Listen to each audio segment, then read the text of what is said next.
धन्य है परीक्षित, आप जैसा श्रोता महाराज क्षण मात्र में ही 6 प्रश्नों को किया और 7 दिन में मरने वाले को क्या करना चाहिए, यही सबसे बड़ा प्रश्न था। महाराज परीक्षित ने कहा, जब इस तरह से निवेदन किया तो सुखदेव जी महाराज कहते हैं, परीक्षित इस कलिकाल में भगवान का भजन करना बड़ा असंभव है। संभव होते हुए भी लोग भगवान के भजन को करना असंभव समझते हैं। अरे परीक्षित सुनो, कलयुग में व्यक्ति की आयु कितनी होती है? 100 वर्ष की, और 100 वर्ष वो भी हजारों में से कोई 2-4 ही जीता है। कुछ 80 साल में मर जाते हैं, कुछ 60 साल में, कुछ तो 70 साल में ऐसे मर जाते हैं। परीक्षित सुनो, व्यक्ति भजन नहीं करना चाहता है, लेकिन जब माँ के गर्भ में होता है तो बड़ी बड़ी कस्में खाता है, बड़े बड़े वादे करता है। हे भगवान, मुझे गर्भ से बाहर निकालिए, मैं कसम खाता हूं कि आपका भजन करूंगा। अरे परीक्षित, 100 वर्ष का जीवन होता है कलयुग में प्राणी का, तो 100 वर्ष में 50 वर्ष तो व्यक्ति सोने में निकाल देता है। निकाल देता है कि नहीं? कितना? 50 वर्ष सोने में निकल गया, और 50 वर्ष बचा तो 25 वर्ष बालापन हंस खेल गवायो, आई मस्त जवानी, माता पिता ने करी सगाई, दूल्हा बने घुमाने। 25 वर्ष की आयु रही तो 25 वर्ष की आयु में क्या हुआ? खेला खाया, पढ़ा लिखा और विवाह हो गया। 75 वर्ष हो गया। अब बचा 25 वर्ष, तो महाराज खेलने खाने पढ़ने के बाद बचा 25 वर्ष तो ससुरारी पियारी भई, जब से शादी हो गई।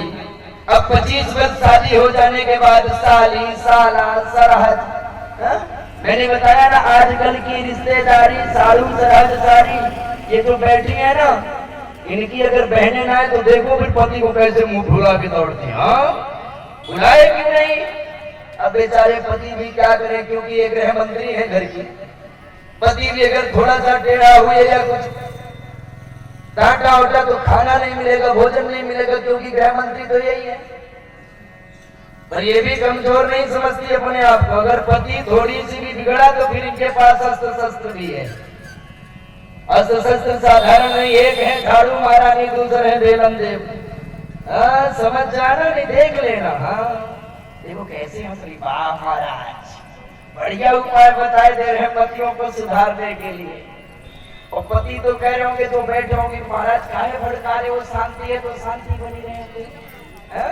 बोलो राधे राधे, और धीरे बोलना पड़ेगा, राधे राधे, और धीरे। इतनी बढ़िया कथा सुन रहे हो आप लोग, फिर भी भगवान का नाम लेने में कंजूसी। जोर से बोलिए राधे राधे। बोल कृष्ण कन्हैया लाल की। हाँ, भगवान का नाम लेने में कंजूसी नहीं करना चाहिए। और महाराज 25 वर्ष की आयु बची तो ससुरारी पियारी भई जब से। अब बताइए समय कहाँ मिला भगवान का भजन करने के लिए? तो सुखदेव जी महाराज कहते हैं, परीक्षित सुनो, भगवान के भजन के लिए समय निकालने की जरूरत नहीं। भगवान का भजन करना है, भगवान का चिंतन करना है, तो कभी ये नहीं सोचना चाहिए कि जब हम नहा लेंगे, नए वस्त्र पहन लेंगे, तब भगवान का चिंतन करेंगे। भगवान कभी ये नहीं कहते कि नहा लेना, जब सुंदर वस्त्र पहन लेना, तब हमारा नाम लेना। श्वास श्वास में कृष्ण भज, प्रथा श्वास जने को,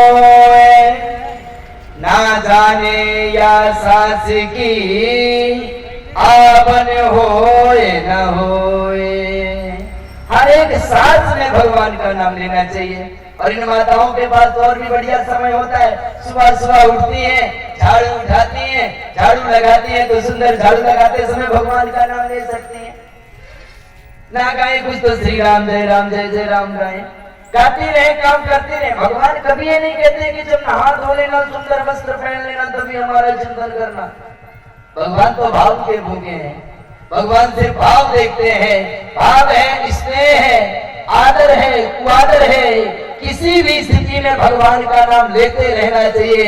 खाइए, घूमिए, कहीं भी रहिए, लेकिन श्वास श्वास में कृष्ण भज व्रता स्वाद तन कोय, ना जाने या सांस की आवन होए। क्या पता ये सांस चली गई तो आएगी कि नहीं आएगी। इसलिए संपूर्ण कथा का सार ये है कि भगवान का नाम लेते रहना। महाराज परीक्षित ने कहा, भगवान नाम भी लूं तो कैसे लूं?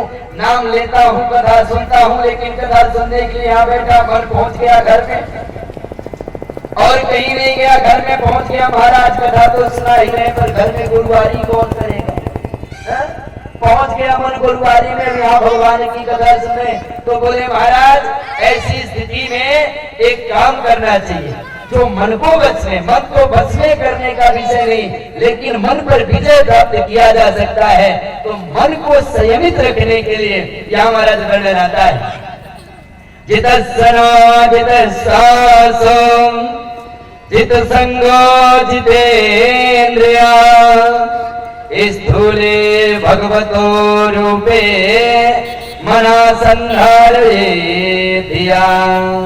आचार्य सुखदेव कहते हैं, राजन मन को बस में करने के लिए 4 बातों का ध्यान रखना चाहिए, और 4 बातों में से सबसे पहली बात बताई गई है जितस्सना जितस्वासो।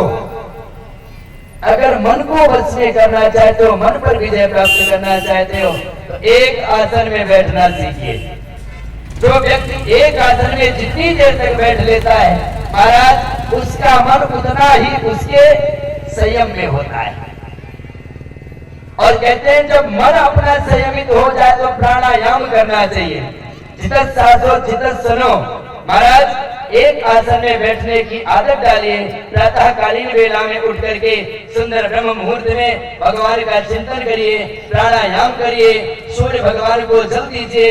ऐसा करने से धीरे धीरे धीरे धीरे करके मन की स्थिति जो है परिवर्तित होने लगती है और मन जो है संयमित होने लगता है।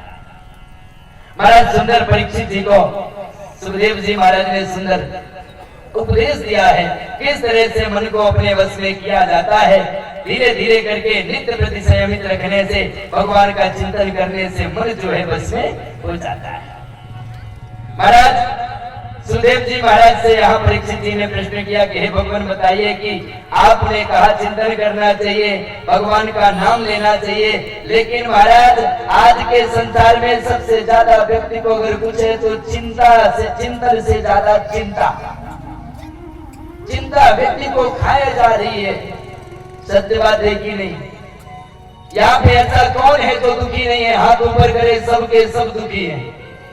कोई तन दुखी, कोई मन दुखी, कोई धन बिन रहत उदास, थोड़े थोड़े सब दुखी, सुखी राम के। महाराज इस संसार में कोई सुखी नहीं है। कोई तन दुखी, कोई मन दुखी, कोई धन बिन रहत उदास, और थोड़े थोड़े सब दुखी, सुखी राम के दास। ये विधान है कि जिसके पास भोजन होता है उसके पास खाने वाले नहीं होते हैं, और जिसके पास खाने वाले होते हैं उसके पास भोजन नहीं होता है। प्यारे, कोई तन दुखी, कोई मन दुखी। इस संसार में कोई तन का दुखी है, कोई मन का दुखी है। तन का दुखी वो है, मेरे घर में खूब धन एवं संपत्ति भरी पड़ी है, किसी चीज की कमी नहीं है, डॉक्टर ने कह दिया खाना मत, शुगर है, खा लो। हर चीज होते हुए भी नहीं खा सकते हो। कोई तन दुखी, कोई मन दुखी। मन का दुखी जो है महाराज, ये कभी नहीं सुधर सकता है। मन का दुखी वो होता है कि मन का दुखी वो कहलाता है कि इसके पास कुछ काम नहीं है तो ये पड़ोसी से ही द्वेष होता है, पड़ोसी से ही जलन रखता है। मन का दुखी जो है, जीवन में मत्सर रूपी जीव अगर काट ले व्यक्ति को, मत्सरता जो होती है व्यक्ति को कभी सुखी नहीं रहने देती है। और जो है तो है, लेकिन सबसे बड़ा दुख यही है कि हमारा पड़ोसी कैसे आगे बढ़ा जा रहा है। ये हुआ मन का दुखी। कोई तन दुखी, कोई मन दुखी। मन का दुखी जो होता है सोचता हमारा पड़ोसी कैसे आगे बढ़ा जा रहा है, इसका पैर पकड़ के खींचो, नीचे गिराओ। एक मुझे दृष्टांत याद आ रहा है। एक पंडित जी थे। पंडित जी अपने पड़ोसी से बहुत जला करते थे और इतनी जलन थी पंडित जी को कि